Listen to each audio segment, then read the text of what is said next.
बच्चों, इस पार्ट में हम लोग एक और एक्सपेरिमेंट डिस्कस करेंगे।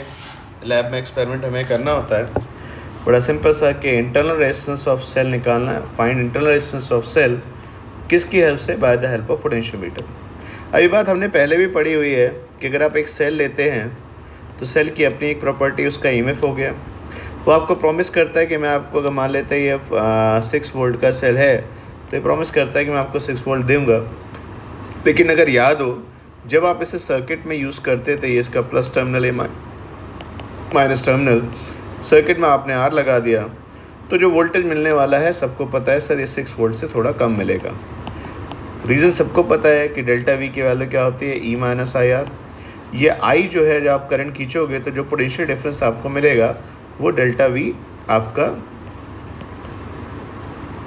6 से थोड़ा कम मिलेगा। कितना कम मिलेगा वो तो एक्सपेरिमेंट की कंडीशन पे डिपेंड करता है, लेकिन इंटरनल रेजिस्टेंस सेल की एक प्रॉपर्टी है जो हमें निकालनी है। सेल के अंदर जो उसका केमिकल सोल्यूशन जो भी है वो कितना रेजिस्टेंस ऑफर कर रहा है, ये निकालना है। अब इसकी ट्रिक क्या होती है, अगर आप देखेंगे अच्छे से तो बड़ा बढ़िया सा एक्सपेरिमेंट है। प्राइमरी सर्किट को तो देखो बेटा नहीं चेंज करना है। प्राइमरी सर्किट में वही लोग पुराने, है ना, पिछले एपिसोड में जो थे वही कपड़े वपड़े पहना के फिर से वैसे बैठा दिए गए। सर आर है, ये ई है, ये रियोस्टेट है, सर ये स्लाइडर है, ये स्लाइडर डिसाइड करेगा वायर का रेजिस्टेंस, स्लाइडर का रेजिस्टेंस, रियोस्टेट का कितना आएगा, ये आर डब्ल्यू आ गया। इस बार आपने सर्किट में जो इसका सेकेंडरी सर्किट है उसको आपने बनाया। आप एक सेल लिया, मुझे नहीं पता सर सेल का ईएमएफ कितना है, मान लेते सेल का ईएमएफ ई, इसका आप ई प्राइम लिख दीजिए। इस सेल का कुछ इंटरनल रेजिस्टेंस है। ये सेल बच्चे इस तरीके से रखा हुआ है, सेल है, इसके अंदर आप ऐसा नहीं आर आपको लगाना पड़ता है, इसके अंदर है।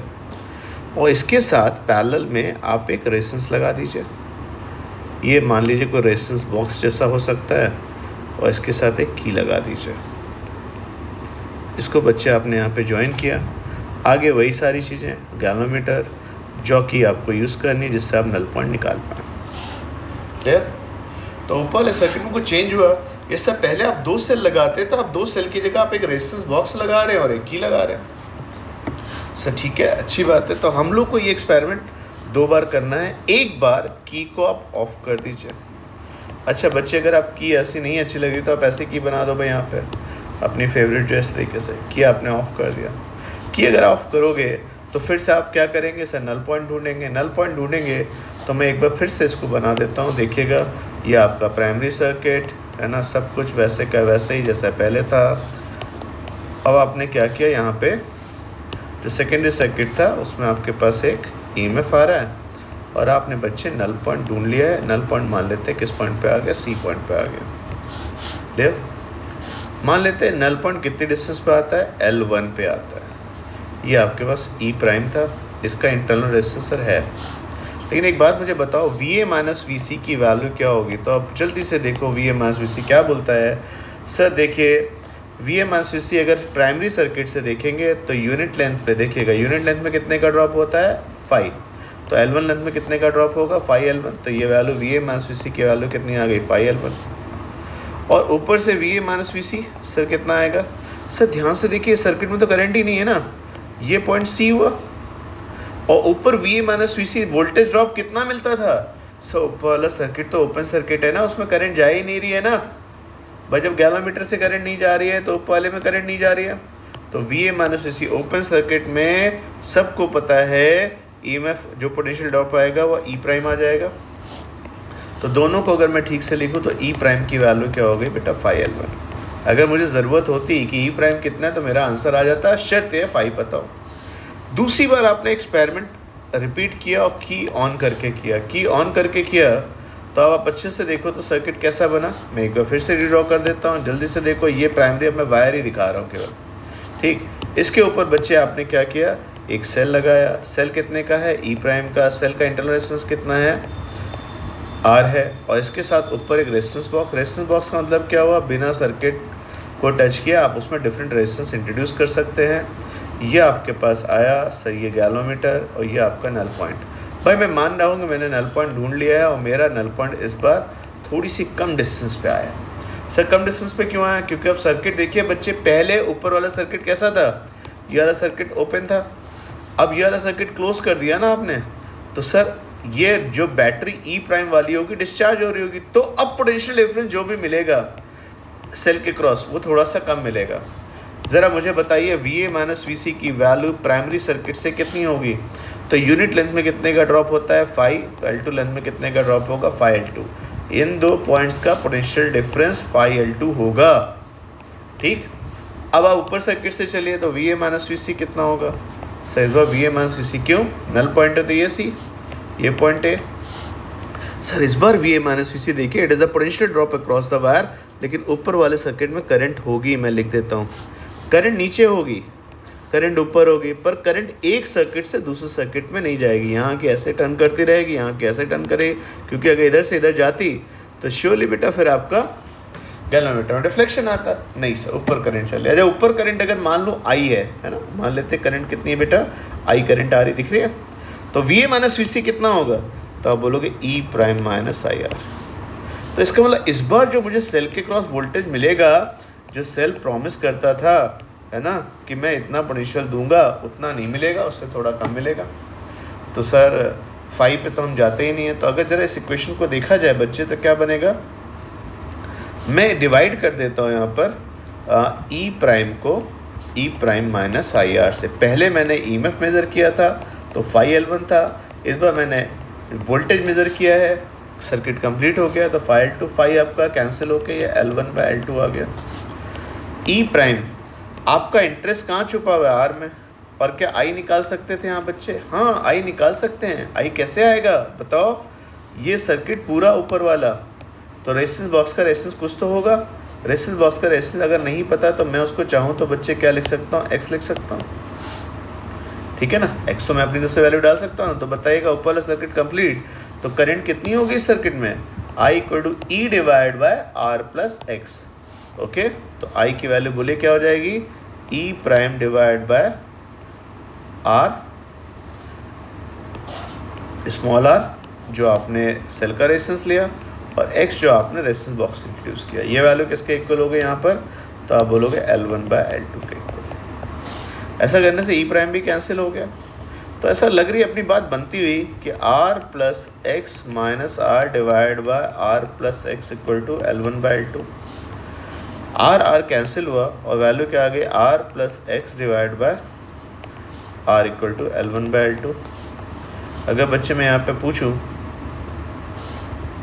तो आपका रिलेशन बच्चे क्या बनेगा,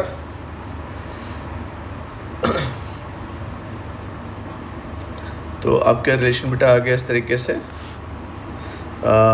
प्लस X ऊपर चला गया और यहाँ पे आपके पास जो रेजिस्टेंस आया वो X आ गया। इस वैल्यू को हम लोग क्या लिख सकते हैं, 1 प्लस R/X, और स्मॉल r की वैल्यू बच्चे सिंपल प्यार से L1/L2 माइनस 1 इंटू X। अब ये रेजिस्टेंस बॉक्स की जो मैं वैल्यूज लेता जाऊंगा उसके अकॉर्डिंग मेरे को आंसर मिलता जाएगा, R = X × L1/L2 minus 1। Clear? अब ये जो दो एक्सपेरिमेंट आप पढ़ते हैं इनकी रीडिंग्स को भी बेटा देखना चाहिए। तो जो एक्सपेरिमेंट 1 था उसमें बच्चे हम क्या करेंगे, बड़ा सिंपल सा था। एक रीडिंग, जो रीडिंग्स आती है मैं एक बार लिख देता हूँ। एक्सपेरिमेंट में आपने कंपैरिजन किया था ना EMF का, तो ये बच्चे आपके पास कुछ रीडिंग्स आई होंगी। ठीक, एक आपकी पहला नल पॉइंट L1 पे, L2 पे सेल, जो एक आपका नोन सेल है उसको बच्चे मैंने E0 मान लिया, तो E0 के करस्पॉन्डिंग आपकी लेंथ कितनी आई थी L1, और जो नया सेल है जिसका अननोन है, जो आपका EMF नहीं पता, उसको E लिख लिया। सबको पता है बेटा E0/L1 किसके इक्वल होगा, E0 के करस्पॉन्डिंग नल पॉइंट L1 था और E के करस्पॉन्डिंग कितना हो गया L2, तो E की वैल्यू कितनी हो जाएगी बेटा, L2/L1 इंटू E0। क्लियर? अब जब आप रीडिंग लोगे, सर कई रीडिंग कैसे आएंगी, सर रीडिंग इसलिए चेंज होती जाएंगी बेटा क्योंकि आप पोटेंशियल ग्रेडियंट चेंज कर सकते हो। ये फर्स्ट रीडिंग, ये सेकेंड रीडिंग, थर्ड रीडिंग, तुमने जो रियोस्टेट है उसको चेंज शिफ्ट करते जाओ। रियोस्टेट चेंज करने पे तुम्हें पहली बार L1 L2 का रेशियो बच्चा अपने अल्फ़ा बीटा रीडिंग आ गई, दूसरी बार PQ रीडिंग आ गई, तीसरी बार LM रीडिंग आ गई। E0 एक फिक्स वैल्यू जो आपको दिया गया था। अगर मेरे पास ई नॉट इस तरीके से आ रहा था तो मेरे पास 3 रीडिंग पक्की हैं। पहली रीडिंग क्या हो जाएगी बोलो बच्चे, तो बोलोगे beta divide by alpha into E naught. फिर बोलो Q divide by P into E naught. तीसरी रीडिंग बोलिए M divide by L into E naught. है तो मेरे पास 3 रीडिंग आ गई। तो मेरा जो एक सेल इसका ईएमएफ नहीं पता था, 3 रीडिंग पक्की हैं, तो आप बोल दोगे क्या आंसर बनेगा, E1 पहली रीडिंग, दूसरी रीडिंग E2, तीसरी रीडिंग E3 डिवाइड बाय 3। मान लो बच्चे ये तुम्हारी रीडिंग 5.6 आ रही है, तुम्हारी 5.8 आ रही है, तुम्हारे पास 6.4 आ रही है, तो तुम EMF की रीडिंग निकाल सकते हो। पहले में 5.6 कह रहा है, दूसरे में 5.8 कह रहा है, नेक्स्ट में 6.4 कह रहा है डिवाइड बाय 3। इससे तुम्हें रीडिंग यहाँ पे EMF की मिल जाएगी। एक में गलती हो सकती है, दूसरे में गलती हो सकती है, तीसरे में ज़्यादा रीडिंग लेने से एरर्स मिनिमाइज होती है, जो कि कैसी एरर्स होती है बेटा, रैंडम एरर्स। ठीक है, फाइनल आंसर जब तुम लिखोगे तो E plus minus delta E के फॉर्म में लिखेंगे। ठीक है, ये एक्सपेरिमेंट आपको ऐसे करना होता है। दूसरा एक्सपेरिमेंट 2 लिखिए। एक्सपेरिमेंट 2 में बच्चे क्या कर सकते हैं आप, इसमें आपके पास एक और ऑप्शन है भाई, आप क्या करेंगे, पहली रीडिंग ले लेंगे, दूसरी रीडिंग ले लेंगे, है ना, दिख रहा है। और अब आप क्या करते हैं, रेजिस्टेंस बॉक्स में जो रेजिस्टेंस इंट्रोड्यूस करेंगे आपकी मर्जी, उससे स्मॉल r मिलता जाएगा। ठीक है ना। अब बच्चे अगर पक्की बात हो गई कि सर रीडिंग में कुछ चेंज आएगा, देखो तुम्हारे अगर तुमने बाकी सर्किट में चेंज नहीं किया तो जो पहला नल पॉइंट वाला रीडिंग था वो तो फिक्स रहेगा। ये मान लेते कितना हुआ, अल्फ़ा अल्फ़ा अल्फ़ा।